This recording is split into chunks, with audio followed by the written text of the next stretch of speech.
بسم اللہ الرحمن الرحیم۔ السلام علیکم ورحمۃ اللہ وبرکاتہ۔ ایک بار جب حضرت جبرائیل علیہ السلام نبی کریم صلی اللہ علیہ وسلم کے پاس آئے تو محمد صلی اللہ علیہ وسلم نے دیکھا کہ جبرائیل علیہ السلام کچھ پریشان ہے۔ آپ صلی اللہ علیہ وسلم نے فرمایا، جبرائیل کیا معاملہ ہے کہ آج میں آپ کو غمزدہ دیکھ رہا ہوں؟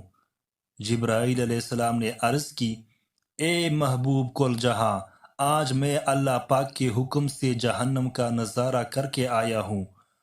اس کو دیکھنے سے مجھ پر غم کے آثار نمودار ہوئے ہیں۔ نبی کریم صلی اللہ علیہ وسلم نے فرمایا، جبرائیل مجھے بھی جہنم کے حالات بتاؤ۔ جبرائیل علیہ السلام نے عرض کی، جہنم کے کل 7 درجے ہیں، ان میں جو سب سے نیچے والا درجہ ہے اللہ اس میں منافقوں کو رکھے گا۔ اس سے اوپر والے چھٹے درجے میں اللہ تعالیٰ مشرک لوگوں کو ڈالیں گے۔ اس سے اوپر 5ویں درجے میں اللہ سورج اور چاند کی پرستش کرنے والوں کو ڈالیں گے۔ چوتھے درجے میں اللہ پاک آتش پرست لوگوں کو ڈالیں گے۔ تیسرے درجے میں اللہ پاک یہود کو ڈالیں گے۔ دوسرے درجے میں اللہ تعالیٰ عیسائیوں کو ڈالیں گے۔ یہ کہہ کر جبرائیل علیہ السلام خاموش ہو گئے تو نبی کریم صلی اللہ علیہ وسلم نے پوچھا، جبرائیل آپ خاموش کیوں ہو گئے؟ مجھے بتاؤ کہ پہلے درجے میں کون ہوگا؟ جبرائیل علیہ السلام نے عرض کیا، یا اللہ کے رسول، پہلے درجے میں اللہ پاک آپ کی امت کے گناہگاروں کو ڈالیں گے۔ جب نبی کریم صلی اللہ علیہ وسلم نے یہ سنا کہ میری امت کو بھی جہنم میں ڈالا جائے گا تو آپ بے حد غمگین ہوئے اور آپ نے اللہ کی حضور دعائیں کرنا شروع کی۔ 3 دن ایسے گزرے کہ اللہ کے محبوب مسجد میں نماز پڑھنے کے لیے تشریف لاتے، نماز پڑھ کر حجرے میں تشریف لے جاتے اور دروازہ بند کر کے اللہ کی حضور رو رو کر فریاد کرتے۔ صحابہ حیران تھے کہ نبی کریم صلی اللہ علیہ وسلم پہ یہ کیسی کیفیت طاری ہوئی ہے۔ مسجد سے حجرے جاتے ہیں، گھر بھی تشریف لے کر نہیں جا رہے۔ جب تیسرا دن ہوا تو سیدنا ابو بکر صدیق رضی اللہ تعالیٰ عنہ سے رہا نہیں گیا۔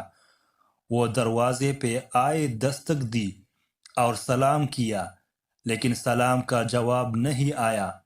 آپ روتے ہوئے سیدنا عمر رضی اللہ تعالیٰ عنہ کے پاس آئے اور فرمایا کہ میں نے سلام کیا لیکن سلام کا جواب نہ پایا، لہٰذا آپ جائے، آپ کو ہو سکتا ہے سلام کا جواب مل جائے۔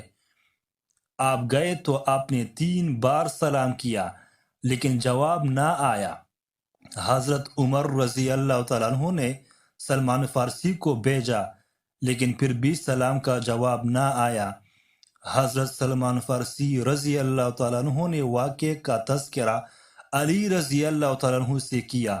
انہوں نے سوچا کہ جب اتنے عظیم شخصیات کو سلام کا جواب نہ ملا تو مجھے بھی خود نہیں جانا چاہیے، بلکہ مجھے ان کی نور نظر بیٹی فاطمہ اندر بھیجنی چاہیے۔ لہٰذا آپ نے فاطمہ رضی اللہ تعالیٰ عنہا کو سب احوال بتا دیا۔ آپ حجرے کے دروازے پہ آئی، ابا جان السلام علیکم۔ بیٹی کی آواز سن کر محبوب کائنات اٹھے، دروازہ کھولا اور سلام کا جواب دیا۔ ابا جان آپ پر کیا کیفیت ہے کہ 3 دن سے آپ یہاں تشریف فرما ہے؟ نبی کریم صلی اللہ علیہ وسلم نے فرمایا کہ جبرائیل علیہ السلام نے مجھے آگاہ کیا ہے کہ میری امت بھی جہنم میں جائے گی۔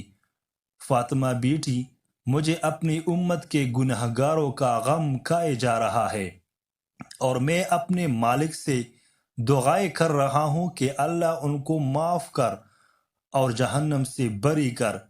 یہ کہہ کر آپ پھر سجدے میں چلے گئے اور رونا شروع کیا، یا اللہ میری امت، یا اللہ میری امت کے گنہگاروں پہ رحم کر، ان کو جہنم سے آزاد کر۔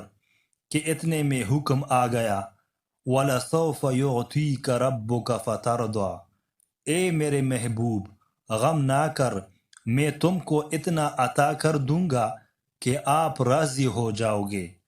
آپ خوشی سے کھل اٹھے اور فرمایا، لوگو اللہ نے مجھ سے وعدہ کر لیا ہے کہ وہ روز قیامت مجھے میری امت کے معاملے میں خوب راضی کرے گا، اور میں نے اس وقت تک راضی نہیں ہونا جب تک میرا آخری امتی بھی جنت میں نہ چلا جائے۔ لکھتے ہوئے آنکھوں سے آنسو آ گئے کہ ہمارا نبی کریم صلی اللہ علیہ وسلم اتنا شفیق اور غم محسوس کرنے والا ہے، اور بدلے میں ہم نے ان کو کیا دیا؟ کچھ نہیں۔ اس ویڈیو کو لائک کریں اور چینل کو سبسکرائب کریں۔ شکریہ۔